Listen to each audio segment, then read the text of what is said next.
अपने चैनल पर हम आप सबको खुशामदीद कहते हैं। इसको सब्सक्राइब करने के बाद बेल आइकन बटन को भी प्रेस कर लें ताकि हमारी तमाम नई आने वाली वीडियोस को टाइमली देख लें। मैं आहिस्ता-आहिस्ता से गाड़ी ड्राइव करता जा रहा था और कोई ऐसा ढूँढ रहा था जो मेरे इन 5 हज़ारों का मुस्तहिक हो। ये जगह जिसे हीरा मंडी कहते थे, मैंने आज तक इसके बारे में सुना भी नहीं था। शायद यह सुना होगा सरसरी सा, लेकिन कभी गौर नहीं किया, क्योंकि मैं अपने काम में इस कदर मसरूफ़ रहता था कि मेरे पास इस किस्म की चीज़ों का वक़्त नहीं होता था। लेकिन आज मुझे मजबूरी ने इस जगह पर लाकर खड़ा कर दिया था और मैं इस मुस्तहिक को ढूँढ रहा था जिसको मैं 5,000 रुपए दे सकूँ। वैसे तो मैं हर महीने ही 5,000 रुपए किसी न किसी को सदके के तौर पर दे दिया करता था। लेकिन आज यहाँ आने का एक ख़ास मकसद था और वही ख़ास वजह से मैं यहाँ पर आया था और थोड़ा परेशान भी था कि अगर किसी ने मुझे इस जगह पर देख लिया तो मेरे बारे में मुख्तलिफ़ किस्म की कयास-सराइयाँ शुरू हो जाएँगी और मेरे दोस्तों में भी चहमगोइयाँ शुरू हो जाएँगी। मैंने मास्क पहन लिया था, हालाँकि मुझे अपना मुँह छुपाने की कोई ज़रूरत नहीं थी। मैं ऐसा कोई काम करने नहीं जा रहा था जिसके लिए मुझे अपना मुँह छुपाना पड़े, बल्कि मैं तो एक फ़ख्रिया काम करने के लिए जा रहा था जिस पे मुझे फ़ख्र होना चाहिए था। लेकिन हमारे माशरे का यही अलमिया है कि जिस कामों पर फ़ख्र किया जाए चाहिए, इन पर शर्मिंदगी होती है और जिन कामों पर शर्मिंदगी होनी चाहिए, उन पर फ़ख्र करते हैं। यहाँ पर मुझे किसी लड़की की तलाश थी, लेकिन मुझे अपनी मतलूबा लड़की नज़र नहीं आ रही थी। जब मेरी जेब में 5,000 का ही नोट था और इसके अलावा मैंने कोई पैसा नहीं उठाया था। मैं आहिस्ता-आहिस्ता गाड़ी चलाता जा रहा था और गाड़ी के सामने बहुत सारी ख़वातीन आती जा रही थीं, जो मुझे रोकने की कोशिश कर रही थीं और इशारे कर रही थीं कि मैं गाड़ी रोककर उनसे बात करूँ। लेकिन इन सब का हुलिया अजीब था और मुझे इनसे न जाने क्यों कराहियत सी महसूस हो रही थी। एक तो मेरी गाड़ी के सामने आ गई। मजबूरन मुझे ब्रेक लगाना पड़ा। मुझे उसकी इस हरकत पे गुस्सा भी आया था कि कहाँ तो मैं एक नेकी करने के लिए आधी रात को घर से निकला था और कहीं ऐसा ना हो कि नेकी के बदले किसी का खून ही हो जाए मेरे हाथों। वो तो शुक्र है कि मेरी गाड़ी को स्पीड कम थी, अगर ज़्यादा होती तो यकीनन वो औरत मेरी गाड़ी के नीचे आ जाती और फिर मुझे नेकी गले पड़ जाती। मैंने गुस्से से उसको कहा कि क्या मसला है तुम्हारे साथ? तो वो मेरी खिड़की के करीब आई और मुझे खिड़की खोलने का इशारा करने लगी। उसे देखकर बिल्कुल भी मेरा दिल नहीं कर रहा था कि मैं खिड़की खोल दूँ, लेकिन उन औरतों ने तो जैसे मेरी गाड़ी को घेर लिया था। वो 4 से 5 औरतें थीं। मैंने मजबूरन खिड़की खोल दी थी, तो वो कहने लगी कि साहब हमारे रेट सबसे अच्छे हैं। हम जैसी रेट वाली तुम्हें कोई नहीं मिलेगी। हमारा हुस्न भी दीदा ज़ेब है। मैंने गाड़ी दोबारा आगे स्लो स्पीड में बढ़ानी शुरू की, तो वो जैसे मेरी गाड़ी की खिड़की के साथ चिपक गई और फिर जैसे-जैसे गाड़ी चलती जा रही थी, वो औरतें और लड़कियां भी गाड़ी के साथ-साथ ही चलती जा रही थीं। उनकी आवाज़ें बुलंद होती जा रही थीं। कोई मुझसे कह रही थी कि साहब मैं आपको खुश कर दूँगी, कम रेट में डबल मज़ा दूँगी। इन सब की बातें ऐसी थी कि ऐसी बातें किसी औरत के मुँह से ज़िंदगी में मैंने नहीं सुनी थी, क्योंकि मेरे घर की औरतें ऐसी नहीं थीं और मेरे इर्द-गिर्द का माहौल भी ऐसा नहीं था। मैं पहली बार इस जगह में आया था और मुझे घुटन हो रही थी, उलझन हो रही थी। मैं इनकी मदद करने के लिए आया था, लेकिन मेरा दिल कर रहा था कि मैं इन पर लानत भेजकर आगे बढ़ जाऊँ। इनकी मदद करने से अच्छा है मैं किसी गरीब बेवा औरत की मदद करूँ। मैं पछता रहा था कि मैं इस जगह पर आया ही क्यों? क्या दुनिया में अच्छे लोग खत्म हो गए हैं, जो मैं इन गंदे और गलीज़ लोगों की मदद करने का सोच बैठा था। मुझे लगा था कि शायद ये लोग मजबूर हैं और मजबूरी में ये काम करती हैं, तो मैं इनकी मदद करूँगा ताकि ये लोग ये काम ना करें। लेकिन इनको देखकर बिल्कुल भी नहीं लग रहा था कि ये कहीं से भी मजबूर हैं। ये तो सब ऐसे काम शौकिया कर रही हैं, वरना करने को तो दुनिया में बहुत से काम हैं। ऐसी औरतें भी हैं जो दिन-रात मेहनत मज़दूरी करती हैं, दूसरों के घरों में कपड़े और बर्तन धोकर भी अपने बच्चों का पेट पालती हैं। अपनी अय्याशी को ये लोग मजबूरी का नाम दे देते हैं। इनमें से कोई भी मुझे मजबूर नहीं लगा था। मैंने गुस्से से गाड़ी आगे बढ़ाई और थोड़ी दूर निकल आया था कि मुझे हीरा मंडी के किनारे पर एक लड़की सर झुकाए बैठी नज़र आई। मैंने गाड़ी की स्पीड बिल्कुल कम कर दी और आहिस्ता से गाड़ी रोक दी। गाड़ी से उतरा और उसकी जानिब लंबे-लंबे डग भरता हुआ चला जा रहा था। न जाने इस लड़की में कैसी मकनातीसियत जैसी कशिश थी कि मैं खुद ब खुद उसकी तरफ खिंचता चला जा रहा था। उसने मॉडर्न तर्ज का लिबास पहना हुआ था और सर पर हिजाब भी किया हुआ था और चेहरे पर मास्क था। वो कहीं से भी हीरा मंडी की नहीं लग रही थी। मैं आहिस्ता-आहिस्ता उसके करीब जाकर खड़ा हो गया। वो सर झुकाए अपने जूतों की तरफ देख रही थी। उसने फिर भी मेरी तरफ नहीं देखा था। इससे पहले कि मैं उससे कुछ बात करता, कुछ पूछता, उसने कहा कि साहब मेरा कोई रेट नहीं है, जितना मर्ज़ी दे दो। उसकी बात सुनकर मैं हैरत में मुब्तला हो गया। उसके इस जुमले ने तो जैसे मेरा दिल चीर दिया था। यहाँ पर हर कोई अपना रेट बता रहा था और अजीबो-गरीब हरकतें कर रहा था, लेकिन ये वह लड़की थी, जो एक कोने में बैठी हुई थी, किसी ग्राहक के इंतज़ार में, और उसने मुझसे नज़रें भी नहीं मिलाई थी। दूसरी लड़कियों की तरह पता नहीं क्यों मुझे महसूस हुआ कि वो किसी शरीफ घराने की मजबूर लड़की है। मैंने उससे कहा कि आदमी आओ मेरी गाड़ी में बैठो। उसने मेरी तरफ हैरत से देखा मुझे। मैंने कहा उसकी आंखों के किनारे जैसे नम हो रहे थे। ऐसा लग रहा था कि वो बहुत रोने के बाद यहाँ आकर बैठी है। उसकी आंखों को देखकर मेरे दिल को कुछ हुआ था। मैंने उससे कोई सवाल जवाब नहीं किया और गाड़ी में बैठने का इशारा किया, तो वो खामोशी से चलती हुई मेरे साथ मेरी गाड़ी में बैठ गई। मैंने गाड़ी स्टार्ट की और अब मैं शहर की सुनसान सड़कों पर बिला वजह गाड़ी दौड़ा रहा था। मुझे गाड़ी चलाते हुए आधा घंटा हो चुका था और इस आधे घंटे में हम दोनों के माबैन खामोशी हायल थी। ना मैंने उससे कोई बात की थी और ना उसने सर उठाकर मुझे देखा था। वो बस नीचे अपने जूतों को ही देखे जा रही थी। बिलाखिर मैंने खामोशी को तोड़ते हुए उससे सवाल किया कि कब से ये काम कर रही हो? तो उसने कहा कि उसने आज से पहले ये काम कभी नहीं किया। उसने कहा कि साहब, आज मेरा पहला दिन है, बल्कि यूं कहें कि आज मेरी पहली रात है। उसकी बात सुनकर मैं एक पल को खामोश हो गया था। यानी कि मैं उसका पहला ग्राहक बनने जा रहा था। अगर मैं यहाँ इस नीयत से आता तो तब मुझे समझ आया कि इतनी औरतों के बाद कुदरत ने मुझे इस लड़की से क्यों मिलाया था। शायद किस्मत चाहती ही नहीं थी कि ये लड़की ऐसे रास्ते पर जाए और मैंने दिल ही दिल में फैसला कर लिया था कि मैं इस लड़की को ऐसे रास्ते पर चलने नहीं दूंगा। हर मुमकिन इसकी मदद करूंगा और इसके घर में फाका है तो इसे कोई रोजगार लगवा के दूंगा। मैं गाड़ी चलाता हुआ बहुत सारी प्लानिंग करता जा रहा था कि क्या हो सकता है जो मैं इस लड़की के लिए करूं। 5,000 तो बहुत छोटी सी रकम थी। पहले मैंने सोचा कि मैं इस लड़की को अपने घर ले जाता हूँ। फिर मैंने सोचा कि घर लेके जाना सही नहीं होगा। वैसे तो मेरे घर में कोई भी नहीं रहता था। मेरी एक माँ थी जो काफी सालों पहले वफात पा गई थी और उनके अलावा मेरा दुनिया में कोई भी नहीं था। लेकिन मेरे घर में मुलाजिम तो मौजूद थे ना। वो इस लड़की को देखकर क्या कहते कि मैं आज इसे क्यों लाया हूँ। यकीनन मैं इनकी नज़रों में भी बुरा बन जाता। इसलिए मैंने गाड़ी का रुख अपने फार्म हाउस की तरफ कर दिया, जहाँ पर कोई भी नहीं था सिवाय चौकीदार के। मैं इस लड़की को फार्म हाउस में लेकर आया।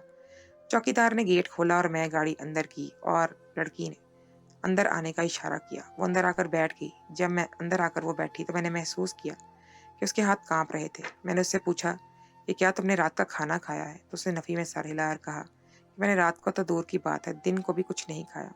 उसकी बात सुनकर मुझे लगा कि मैं हकदार तक पहुंच गया हूँ और यही हकदार है इन पैसों की, जिसके लिए मैं किसी मुस्तहिक को ढूंढ रहा था।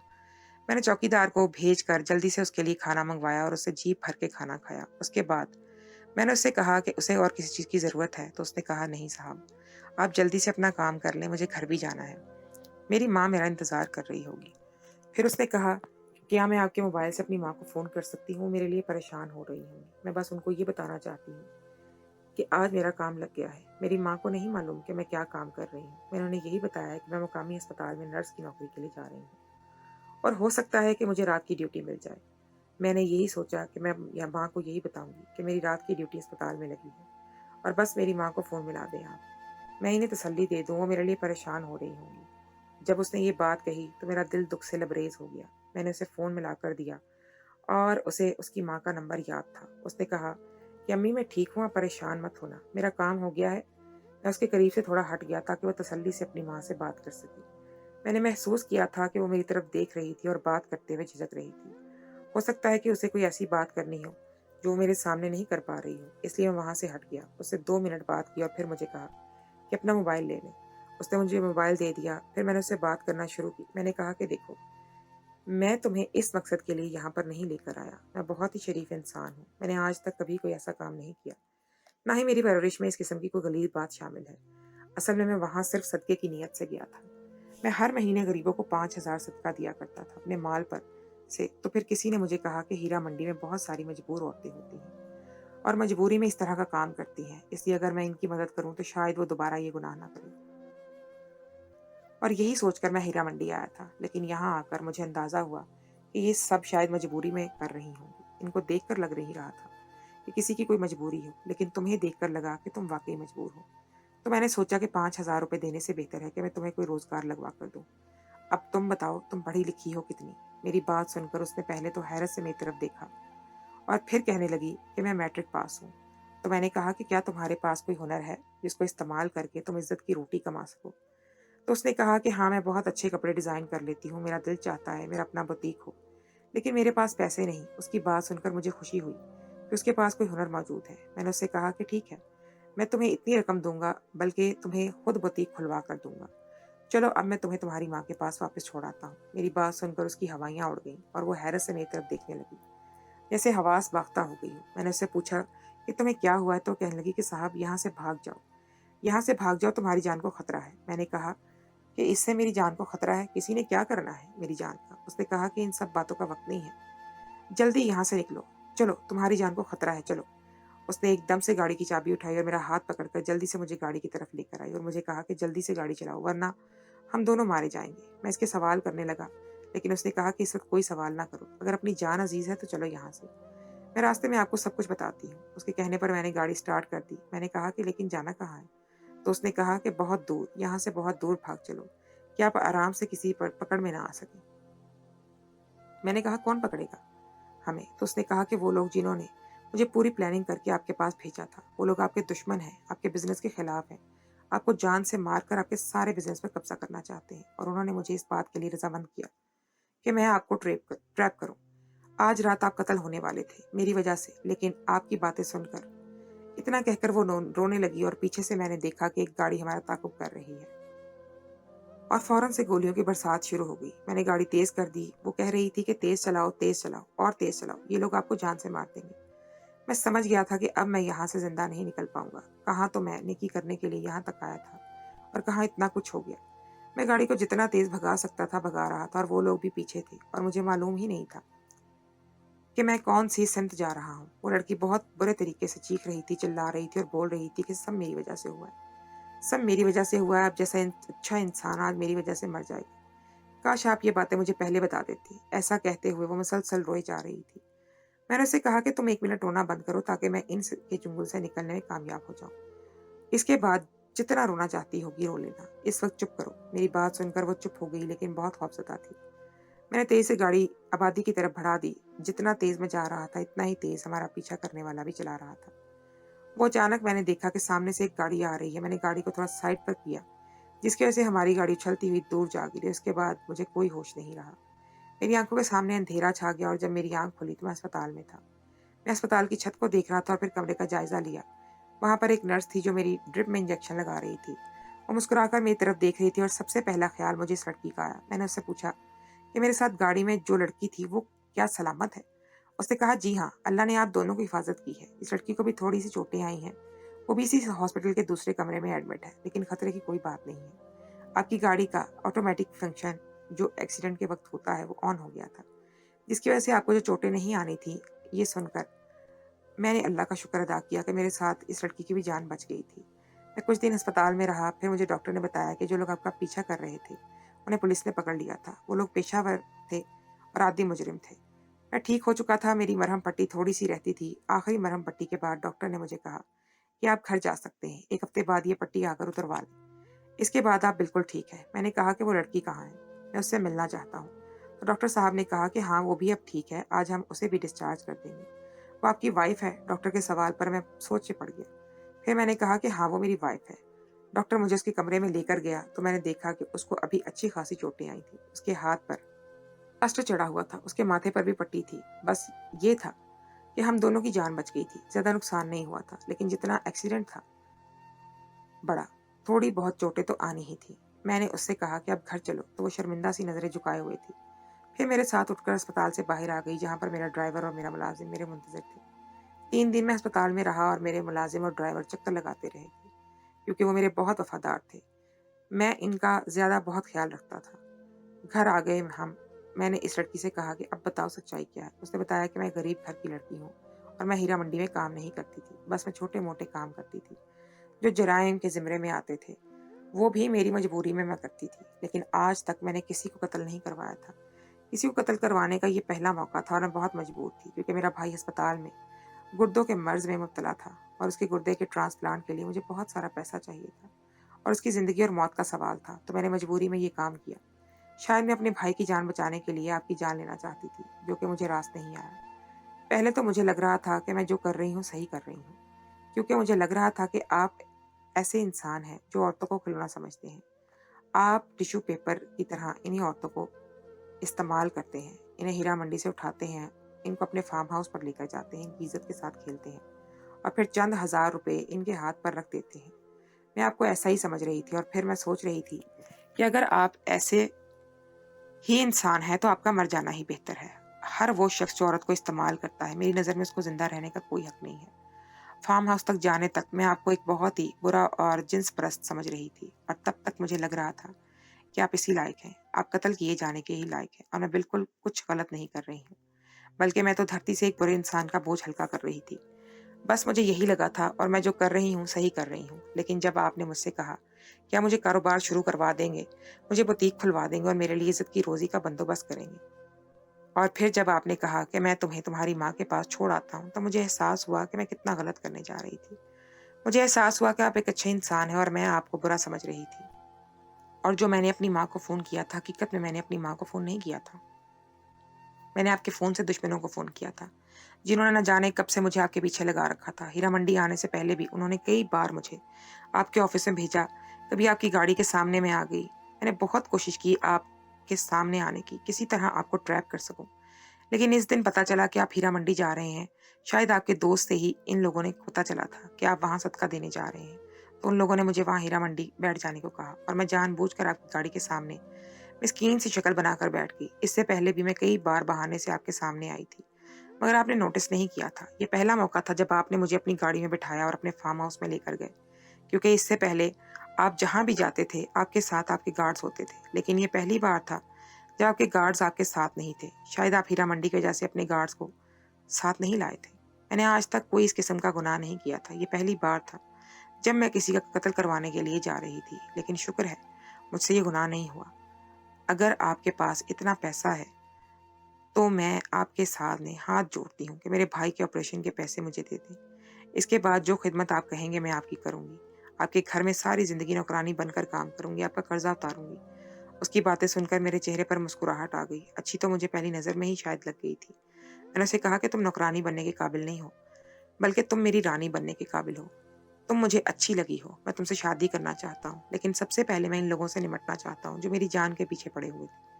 मैं थोड़ा ठीक हुआ तो पुलिस स्टेशन चला गया इस मामले की मालूमात देखने के लिए। एफआईआर तो पहले ही मेरे नाम से दर्ज करवा ली गई थी।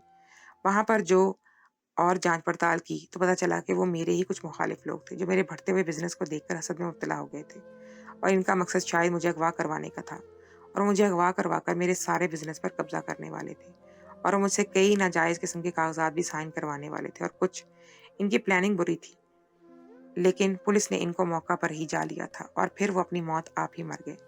अल्लाह ताला ने मुझे बहुत ज़्यादा माल और दौलत से नवाजा था, वो भी छोटी सी उम्र में। मैं 22 साल का था जब मैं अपना कारोबार शुरू कर चुका था, और आज मेरी उम्र 30 साल है, और मैं इन 8 सालों में मेरे कारोबार को बहुत तरक्की हुई। आज मैं अपने पैरों पर खड़ा था, लेकिन मैं अपने पैसे जमा करता जाता था। मुझे कभी अल्लाह की राह में खर्च करने का एहसास नहीं हुआ था। मैं बस शुक्र करके सोचता था कि मेरी ज़िम्मेदारी पूरी हो गई है। फिर एक दिन मेरे एक दोस्त ने कहा कि तुम सदका कितना देते हो माल में से? दोस्त की बात सुनकर मैं हैरान हो गया। मैंने कहा, कौन सा सदका? कैसा सदका? मैंने तो कभी सदका नहीं दिया। मेरी बात सुनकर मेरा दोस्त हैरान हो गया। उसने कहा कि तुम्हें इतनी मालो दौलत से नवाजा गया है और हैरत की बात यह है कि तुमने आज तक सदका नहीं किया। दोस्त की बात पर मैं सोच में पड़ गया था। मैंने कहा कि मैं शुक्र करता हूँ। तो उसने कहा कि हाँ, शुक्र करना चाहिए, लेकिन अल्लाह ने कहा है कि अपने माल में से अल्लाह की राह में खर्च करो, यानी सदका दो। दोस्त की ये बात मेरे दिल को घर कर गई थी। फिर मैं इंटरनेट पर सदके के मुतालिक सर्च किया तो मुझे मालूम हुआ कि माल में सदका देना किस कदर अफसर काम है, और ये बहुत ज़रूरी है। जब अल्लाह ताला इंसान को इतना पैसा दे दे, मुझे अपने गुज़श्ता 8 सालों पर बहुत अफ़सोस होने लगा, और मैं सिर्फ़ पैसा कमाने में लगा हुआ था। और कभी मुझे ये ख़्याल नहीं आया, क्योंकि अब मुझे ये ख़्याल आ गया था। इसलिए मैंने सोचा कि अब मैं हर महीने सदका दिया करूँगा। लेकिन बात ये थी कि सदका किसको देना चाहिए? मेरा कोई करीबी रिश्तेदार भी नहीं था कि जिसको मैं ये सदका देता। और फिर मैंने सोचा कि जो भी मुस्तहिक मेरे सामने आएगा, मैं उसे दूँगा, और अपने माल में से अब हर महीने 5,000 सदके के लिए निकाल लिया करता था। और महीने के शुरू में ही जो भी मुस्तहिक मुझे नज़र आता, मैं उसे सदका दे दिया करता था। इस बात से मेरे कारोबार में मज़ीद बरकत आ गई थी, और मेरा दिल भी मुतमईन हो गया था कि मैं एक अच्छा कारोबार कर रहा हूँ। लेकिन अफ़सोस ये हो रहा था कि ये अच्छा काम करने में मुझे इतना वक़्त कैसे लग गया था। फिर एक दिन मैंने एक ऐसी वीडियो देखी, बल्कि वो वीडियो खुद ब खुद मेरी नज़रों के सामने आ गई, और उस वीडियो को देखकर मैं सोच में पड़ गया कि ये वीडियो एक यूट्यूबर ने बनाई थी, जो जगह-जगह सड़क पर खड़ी होने वाली लड़कियों की खुफिया वीडियोज़ बना रहा था और बोल रहा था कि ये आधी रात को सड़क पर निकल आती हैं और अपना जिस्म बेचती हैं। इनमें से ज़्यादातर लड़कियाँ और औरतें मजबूर होती हैं, इनका कमाने वाला कोई नहीं होता, इसलिए वो मजबूरी में ये काम करती हैं। अगर कोई इनकी मदद करे तो इन्हें ये काम नहीं करना पड़ेगा। तब मुझे समझ में आया कि मैं रात को अक्सर ऑफिस से देर से आता था, तो रास्ते में इस तरह की बहुत सारी लड़कियां और औरतें मुझे नजर आती थी, और मैं सोचता था कि शायद कहीं नौकरी करती हैं, जिसकी वजह से इन्हें आते जाते इतनी देर हो जाती थी, और वो आधी रात को सड़क पर सवारी ढूंढने के इंतजार में खड़ी होती थी। लेकिन ये वीडियो देखकर मुझे अंदाज़ा हो गया था कि मैं कितना सीधा-साधा इंसान था। इसके बाद मैंने इसी लड़की से शादी कर ली और उसे इज़्ज़त भरी ज़िंदगी देने का वादा किया और उसके भाई का भी इलाज हो गया और इलाज की सारी रकम मैंने अपनी जेब से अदा की थी। और उसके आने के बाद मेरी ज़िंदगी जैसे जन्नत बन गई थी और मैं अल्लाह का बहुत शुक्रगुज़ार और शुक्र करता हूँ कि उसने मेरी और मेरी बीवी की जान रात उस बचा ली थी और इस रात तो हमें नई ज़िंदगी अल्लाह ने अता की थी। इसलिए हम हर दम अल्लाह का शुक्र अदा करते रहते थे।